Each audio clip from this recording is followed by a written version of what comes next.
Maayong adlaw mga katropa, ani ang mga nagunang hagpat sa atong mga balita karong adlaw. Kini si katropa, Bogs Olarte. Ug kinisab si Sheila Ledesma Vicencio. Sa mga ulohang tudling sa atong balita 38. Human sa sunod-sunod nga oil price rollback, mga kumpanya sa lana mipatuman og $2 nga oil price hike. Philippine Statistic Office nagpadayon ang 2015 National Census. LTO Jensen, 5,000 nga backlog sa driver's license na resolba tungod sa bagong printing machine. Ang mga detalye atangi sa pagbalik sa Balita 38.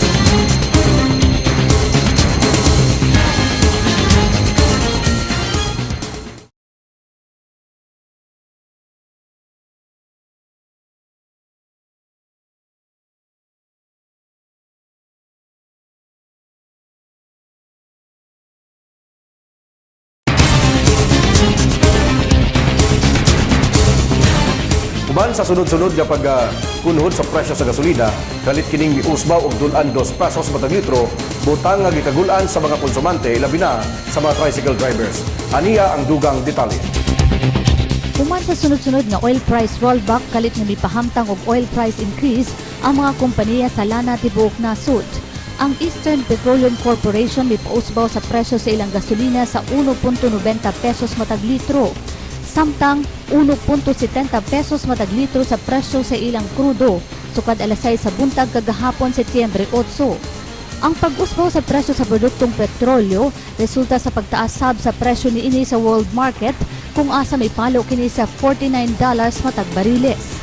Sayo niini natala ang labing hubo nga presyo sa lana sa global market sa $38 matag bariles. Ug mao kadto matod pa ang labing mubo nga presyo sa lana sukad tuig 2009. Una kini miusbaw og 30% ang presyo sa matag bariles.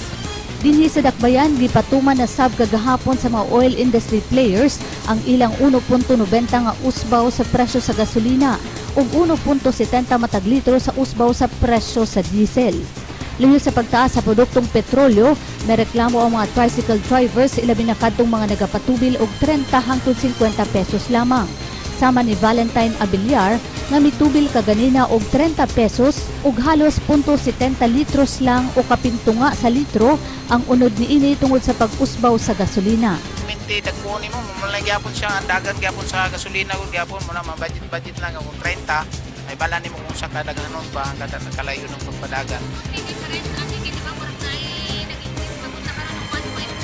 O lagi mo rollback sila og kanang dako pero rollback sila og piso pero mubalik na po sila og increase sa lag dos pero way klaro ba dapat unta i-maintain na lang unta siguro unta nila ang presyo kay di mag driver man go dili sila ka klaro kung pila ang mabalik ug nila nya muna tiginot lang po may isang piso para maka tapal-tapal po sa kanang gina-rollback po.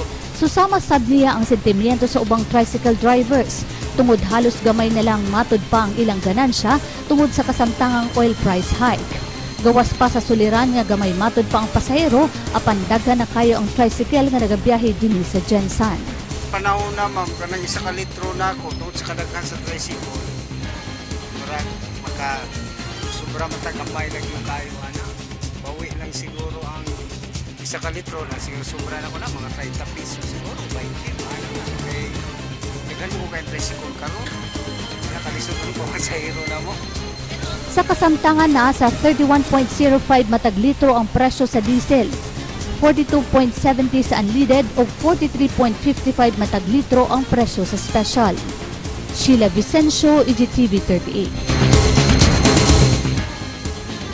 Kapino sa nalang kabulan nga mudawat o magparehistro ang COMELEC, apan ubay-ubay nga mga residente ang wala pa makaparehistro. Taas pa usab ang ihap sa mga botante nga wala pa maka-biometrics. Ang biometrics usa sa requisitos aron makabotar ang usa ka residente karong maabot nga May 2016 national elections. Nasa ilang gikan sa COMELEC Jensen nga nakadawat sila og magparehistro usab sa mga barangay o sa mga malls apan adunay schedule og mga adlaw naka-schedule ang COMELEC nga mopahigayon og satellite registration sa usa ka dakong mall sa Barangay Lagaw National Highway. Busa katong buot nga magparehistro, mamahimo ka mong muadto sa naisgutan mo. Tungod sa bagong printing machine sa LTO, mga backlog sa ilang releasing sa driver's license mapakubsan. Samtang usa na lang kaadlaw, makuha na ang lisensya, aniya ang report. Sukad niabot na itong Agosto 24 ang printing machine sa LTO Jensen alang sa driver's license kung asa din na mismo ginaprint ang bagong PVC card. Gibutyag ni LTO Assistant Regional Director Manuel Bitaizar nga napaspas na karon ang pag-release og lisensya ug iyang giduga nga sulod lang sa kapin duha ka semana sukad niabot ang ilang printer 5,000 na sa ilang backlog ang naresolba. According to our service standards, that will only take 20 to 30 minutes. Kuha na ni mo card. Pero, as to the voluminous transactions, kita lang ang pinagdagdagan. Tapos, ang atong window or the system itself, gawin ng good mix. In other regions, nindot man ang pagkabunin mo dito sa window 3, the standard operating procedure is that pagkabutin mo sa window 3, sa plain renewal ha, itong inistoryahan. Okay, plain renewal, kumbaga, nakuha na ang imuhang, kung ikaw applicant, nakuha na ang imuhang time. Nga naman, you have no need to fill up the EDL, the application for driver's license, kita niyo mo to. Kani ato manggod, pa-fill upon ka kung isang renewal, fill upon ka dito.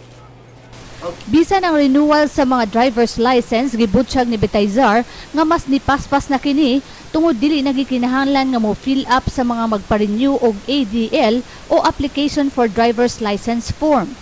Sunod, muadto ka og puriculture aron mokuha og medical. Una, muadto ka sa puriculture aron mokuha og medical optical check-up. Human mo diretso na sa window 1 aron i-check ang estado sa imong lisensya. Sunod, isurrender ang daang lisensya. Inighuman og palitrato, diretso bayad sa cashier ug paghuman hulaton na lang ang releasing sa bag-ong lisensya. Take 30 minutes. That are the service standards. Kaya lang, problema, kusog na, tungod sa kadaghanon, mo ibog-ibog mo irog-irog dyan na dito. Within a day, gawas na dyan. So, kani, panawagan na to, pinaagi sa inyong istasyon, Balita 38, nga, katong naghupot og temporary driver's license, katong mga papel pa, bitaw, madam, pwede mo mo anidiri sa atong buhatan sa Land Transportation Office, General Santos City District Office and Licensing Center. Just present that one. Then, sa dikto sa may releasing, then, in a matter of minutes, pwede nyo makuha ninyo katong plastic na. Giklaro sab ni Bitaizar nga dili na daling mapeke ang bag-ong lisensya tungod sa mga special features ni ini. Special feature, mapansin nyo, nakabutang diri professional. This is the old one. Karon nakabutang na diri professional driver's license. Wala na ning Millennium, wala na ning Philippines diri because of the space purposes. Nya makita nimo kung imong salat-salaton marunong kag madyong, ang salat niya kani siyang emboss niya paggawas kani siya pasulod. Na siya special feature.